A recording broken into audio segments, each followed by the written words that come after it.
भव्य मुगल दरबार, बीच में औरंगजेब अपने तख्त पर बैठा हुआ है। चारों तरफ अमीर उमरा खड़े हैं। उसके सामने कुछ हिंदू ब्राह्मण खड़े हैं जो डरे हुए हैं। औरंगजेब गंभीर स्वर में बोलता है, हिंदुस्तान में सिर्फ एक ही मजहब रहेगा, इस्लाम। या तो अपना धर्म बदलो या फिर। ब्राह्मण भयभीत होकर एक दूसरे को देखते हैं। ब्राह्मण प्रमुख गिड़गिड़ाते हुए, जहां पनाह, हम अपने धर्म को नहीं छोड़ सकते। हमारी आत्मा इसे स्वीकार नहीं करती। औरंगजेब गुस्से में बोलता है, तो फिर मौत के लिए तैयार हो जाओ। वजीर उधर झुककर औरंगजेब के कान में कुछ कहता है। औरंगजेब सोच में पड़ जाता है। औरंगजेब बोलता है, अगर इन्हें इनके धर्म का इतना मोह है तो देखता हूं कि इनका कौन रक्षक बनता है। जाओ, इन्हें बताओ कि अगर कोई इनका समर्थन करेगा तो उसे भी मौत के घाट उतार दिया जाएगा। ब्राह्मण डर के मारे सर झुका लेते हैं और दरबार से बाहर निकल जाते हैं। गुरु तेग बहादुर जी अपने शिष्यों और सिख संगत के बीच बैठे हैं। ब्राह्मण उनके सामने अपनी व्यथा सुना रहे हैं। ब्राह्मण प्रमुख व्यथित स्वर में, गुरुदेव, औरंगजेब हमें जबरन धर्म परिवर्तन के लिए मजबूर कर रहा है। अगर हमने इस्लाम नहीं अपनाया तो हमें मार दिया जाएगा। गुरु तेग बहादुर जी ध्यानपूर्वक सुनते हैं। पास में बालक गोविंद राय, भविष्य के गुरु गोविंद सिंह जी भी बैठे हैं। बालक गोविंद राय, पिताजी, क्या इस अन्याय के खिलाफ कोई आवाज नहीं उठाएगा? गुरु तेग बहादुर जी एक पल के लिए रुकते हैं, फिर गहरी सांस लेते हैं। गुरु तेग बहादुर जी बोलते हैं गंभीर और दृढ़ स्वर में, धर्म की रक्षा के लिए कोई न कोई बलिदान देना ही होगा। अगर एक महान आत्मा इसके लिए आगे आती है तो यह अन्याय रुक सकता है। संगत में सन्नाटा छा जाता है। गुरुजी खड़े होते हैं। गुरु तेग बहादुर जी बोलते हैं, मैं औरंगजेब को बताऊंगा कि धर्म की रक्षा करने वाले अभी जीवित हैं। मैं अपना बलिदान देने को तैयार हूं। सिख संगत भाव विह्वल हो उठती है। गुरुजी अपने शिष्यों को आदेश देते हैं कि वे दिल्ली की यात्रा के लिए तैयार रहें। गुरु तेग बहादुर जी को दिल्ली लाया गया है। औरंगजेब अपने सिंहासन पर बैठा है।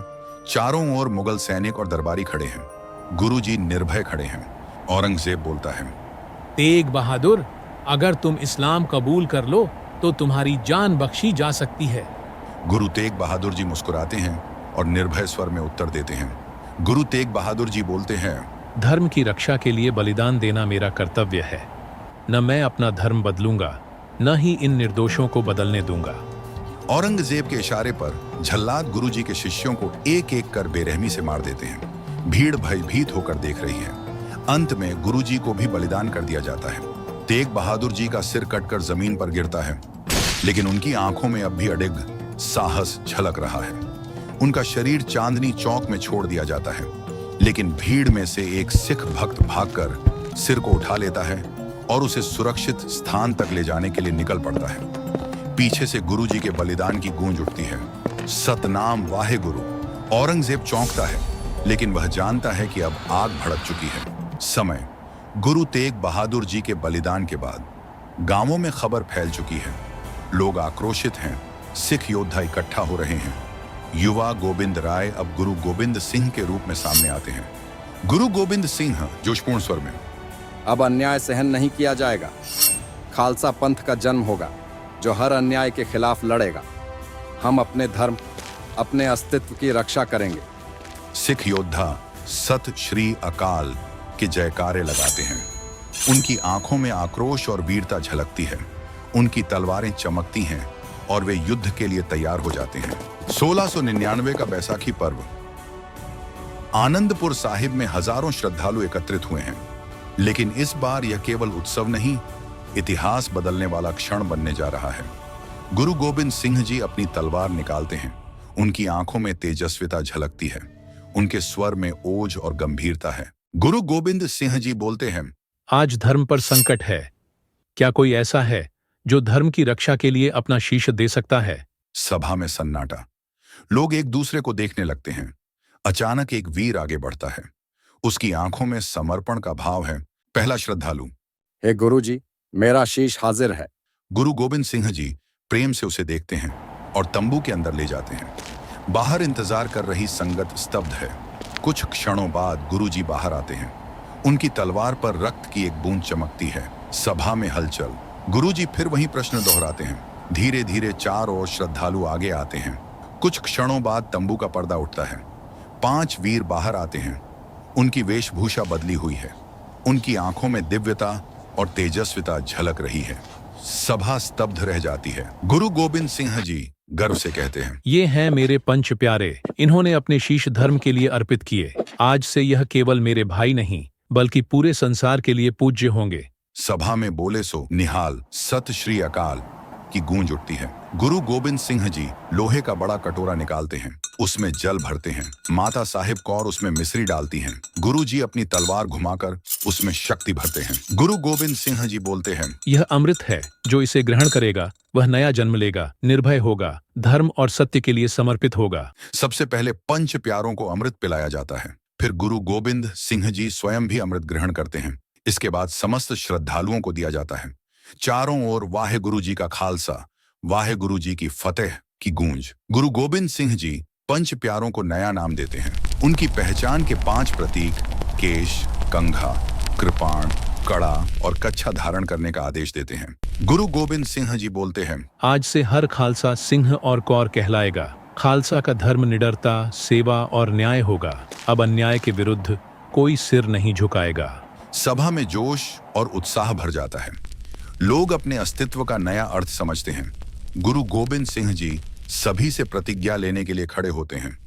उनकी आंखों में अग्नि की लौ जल रही है। गुरु गोविंद सिंह जी बोलते हैं, खालसा केवल तलवार उठाने के लिए नहीं बल्कि सेवा करने के लिए भी है। हमारा धर्म है मानवता की सेवा करना और अन्याय को समाप्त करना। क्या तुम सब इस प्रतिज्ञा को निभाने के लिए तैयार हो? सभी श्रद्धालु एक साथ गूंजते हैं, हाँ गुरुजी। रात का समय, ठंडी हवाएं बह रही हैं।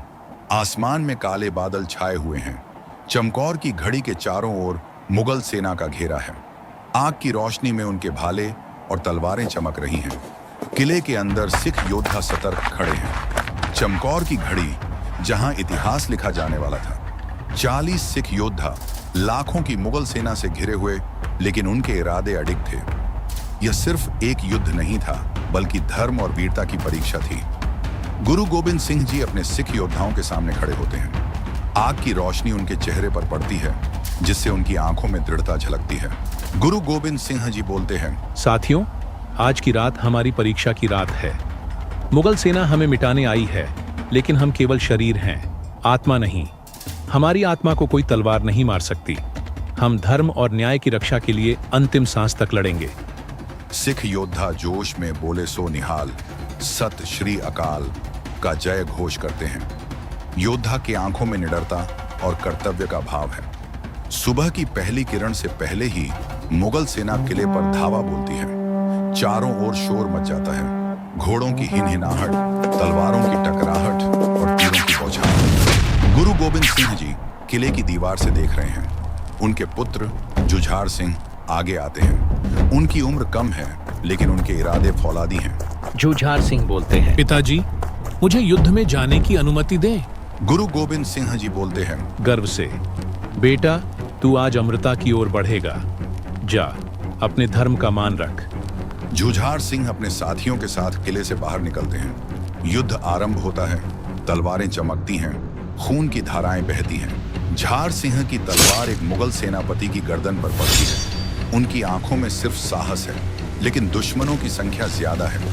एक एक कर सिख योद्धा वीर गति को प्राप्त होते हैं। जुझार सिंह घायल हो चुके हैं, लेकिन उनके चेहरे पर कोई भय नहीं।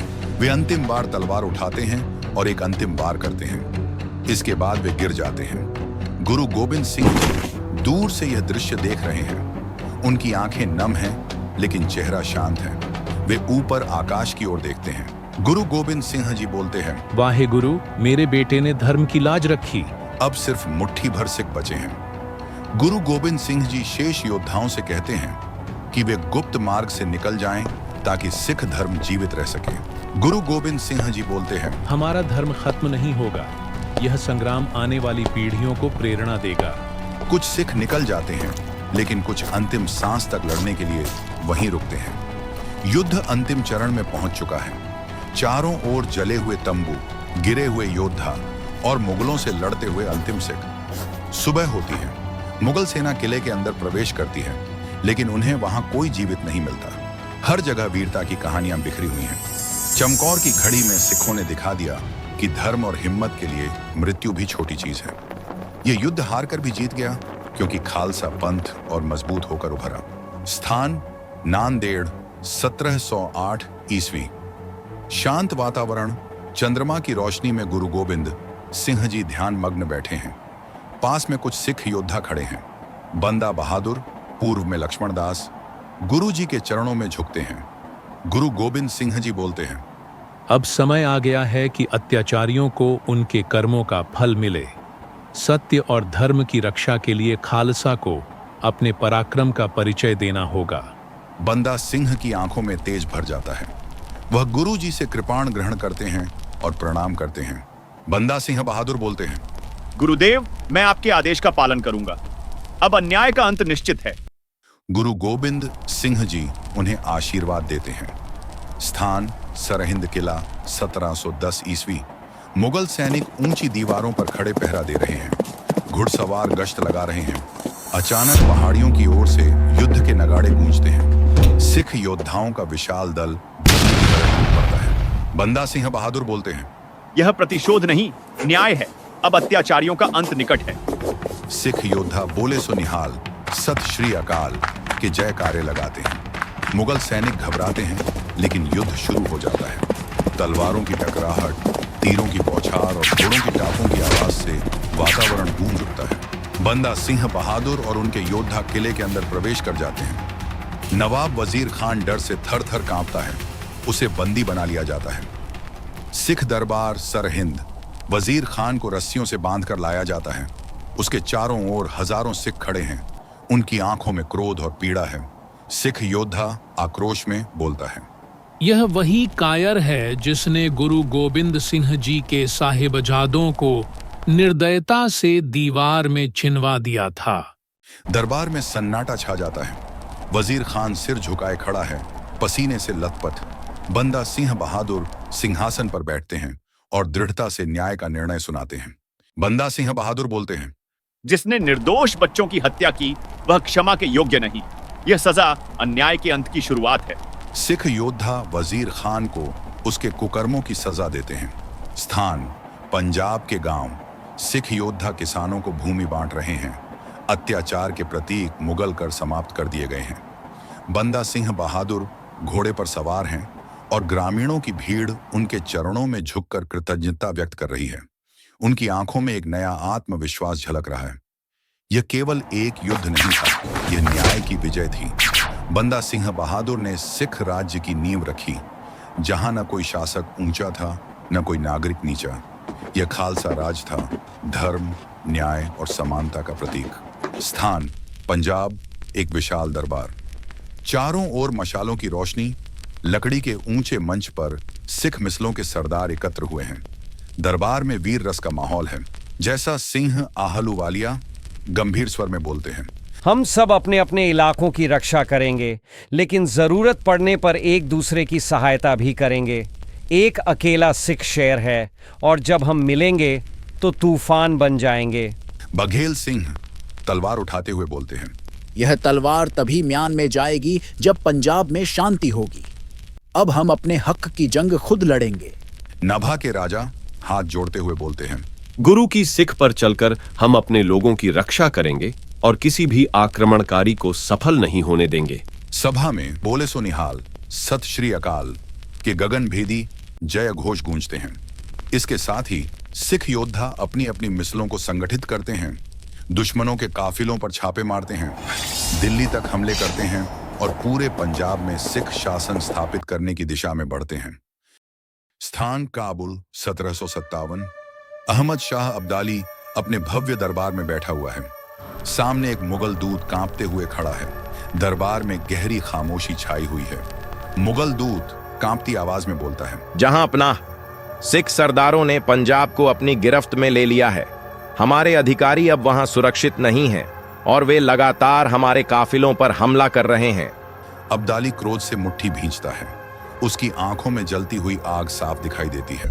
अहमद शाह अब्दाली गुस्से में गरजते हुए बोलता है, ये सिख बार बार मेरी सेना को हराते हैं। इस बार मैं खुद जाऊंगा और उनकी जड़ों को उखाड़ फेंकूंगा। मैं पंजाब को खून से रंग दूंगा। अब्दाली की विशाल सेना, हजारों सैनिक, घुड़सवार, हाथी और तोपें पंजाब की ओर कूच कर रहे हैं। पंजाब में तबाही मचती है, गांव जलाए जाते हैं, निर्दोषों का कत्लेआम किया जाता है। लेकिन इसी बीच सिख योद्धा गुरिल्ला युद्ध रणनीति अपनाते हैं। वे जंगलों और पहाड़ियों में छिपकर दुश्मनों पर हमला करते हैं और अब्दाली की सेना को भारी नुकसान पहुंचाते हैं। स्थान अमृतसर के निकट युद्ध का मैदान।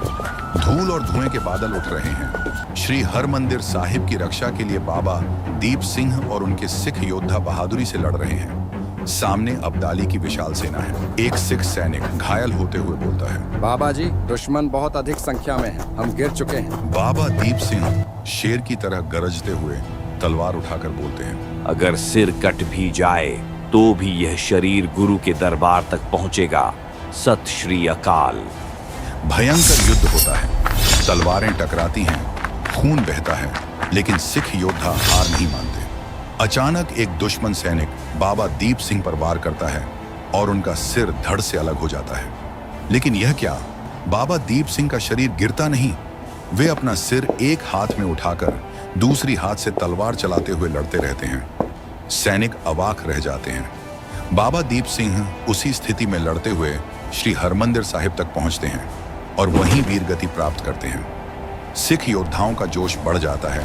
वे दुश्मनों पर टूट पड़ते हैं और अब्दाली की सेना को भारी नुकसान होता है। युद्ध समाप्त होता है, लेकिन पंजाब बार बार संघर्ष का मैदान बनता है। अब्दाली अपने आक्रमण जारी रखता है, लेकिन हर हमले के बाद सिख योद्धा और मजबूत होकर उभरते हैं। यह संघर्ष केवल धरती की रक्षा का नहीं था, यह अस्तित्व और अस्मिता की लड़ाई थी। सिखों ने हर अत्याचारी को जवाब दिया और अपनी भूमि को स्वतंत्र रखने के लिए हर बलिदान दिया। सिखों की वीरता और बलिदान की यह गाथा युगों युगों तक याद रखी जाएगी। वाहेगुरु जी का खालसा, वाहेगुरु जी की फतेह। बोले सो निहाल, सत श्री अकाल। धन्यवाद।